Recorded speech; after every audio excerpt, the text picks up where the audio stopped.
बंधुगण देखंतु ये नोटिस आपणकर आसीची ओडिशा सरकारंकर अधीन थिबा जीए पीजी डिपार्टमेंट बा general administration and public grievance department तरफ कोथि पई ना ओडिशा रे जेतकी भी आपणकर वैकेंसी रहिची ते भितरु को वैकेंसी आगामी दिन रे आसीबो ता संपर्क रे एथिरे आपणकर मेंशन कराइची।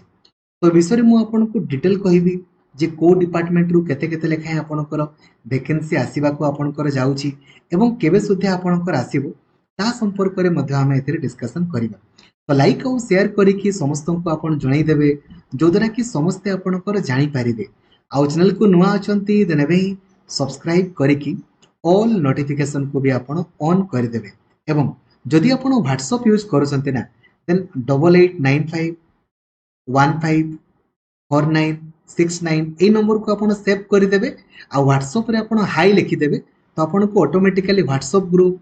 टेलीग्राम ग्रुप तथा मते पर्सनली मेसेज करिवार लिंक मध्ये आपण को ऑटोमेटिकली मिलि जिवो।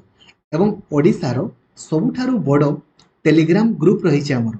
ओडिसा टीचर एसोसिएशन जो ग्रुप रे 2 लाख रु अधिक पिला अछंती ते ग्रुप रे आपण जॉइन हेबे जो द्वारा कि प्रत्येक टी इन्फॉर्मेशन सर्वप्रथमे आपण पाई परिबे। बंधुगण देखंतु एटा होछि आपनकर ऑफिशियल लेटर जार नोटिफिकेशन आपण ई डिस्पैच वेबसाइट रु मध्ये आपण पाई जिवे नचेत टेलीग्राम ग्रुप रे मध्ये शेयर कराई छि आपण देखि पारिबे। ठीक अछि आ आजिरो न्यूज़पेपर रे मध्ये या संपर्क रे आपनकर पब्लिश हेइ छि। ठीक अछि देखंतु जेमिति कि आपण जानिथिबे ओडिसा सरकार आपनकर कहि छंती जे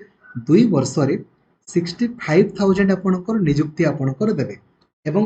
5 वर्ष रे 1.5 लाख नियुक्ति आपनकर देबे। आपण जानि छंती एटा तकर ए जो इलेक्शन मैनिफेस्टो रे आपनकर कहि छंती आ सो बेले आपनकर कहबी छंती। तो याकू बेस करिकि आपनकर पर्टिकुलरली याकू बेस करिकि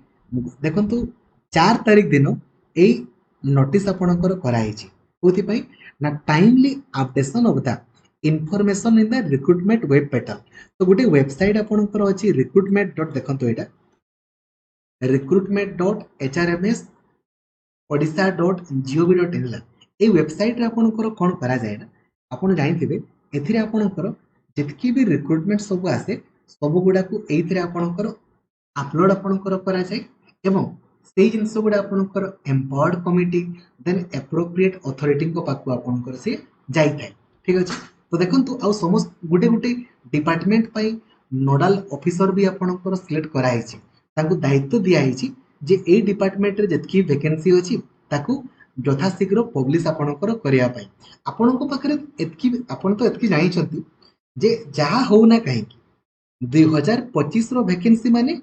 2025 रे आपनकर पब्लिश होबो ही होबो माने मैक्सिमम ए डिसेंबर मास रे आपनकर नोटिफिकेशन डिसेंबर सुधिया नोटिफिकेशन तो पब्लिश आपनकर होबो। देखंतु कोनतरा जो एग्रीकल्चर और फार्मर्स एम्पावरमेंट आपनकर डिपार्टमेंट सर्वमोट आपनकर पदवी रही 7607 एथिरे वैकेंसी अछि 3964 एम्पावर्ड कमिटी पाकु जाईछि केते 2163 आउ केते अप्रूवल आपनकर हेनी एतकी अप्रूवल हेनी। ठीक अछि केते अप्रूवल दरकार ना एतकी एवं एतकी एबे आपनकर पचारिस देखंतु हला ए जो number of post for which requisition to be sent माने केता वैकेंसी पय आपनको रिक्वेशन जीवो एतकी जीवो आपनकर हला। ठीक अछि माने ऑलरेडी एतकी वैकेंसी पय जाईछि तो नोटिफिकेशन पब्लिश हेने हला आउ एतकी आपनकर बाकी अछि आपनकर जीवो। तो सब डिपार्टमेंट पय आपन चेक करि परिबे हमर जेहेतु एजुकेशन आपनकर डिपार्टमेंट तो एजुकेशन डिपार्टमेंट रे आपन देखिबे आपनकर हायर एजुकेशन पय 3083 पय ऑलरेडी जाईछि एगुडा आपनकर ए जो लेक्चरर पदवी आपनकर हेइ पारे पीजीटी आपनकर पदवी आ एसएसबी टीजीटी भी आपनकर रही थाई पारे। ठीक अछि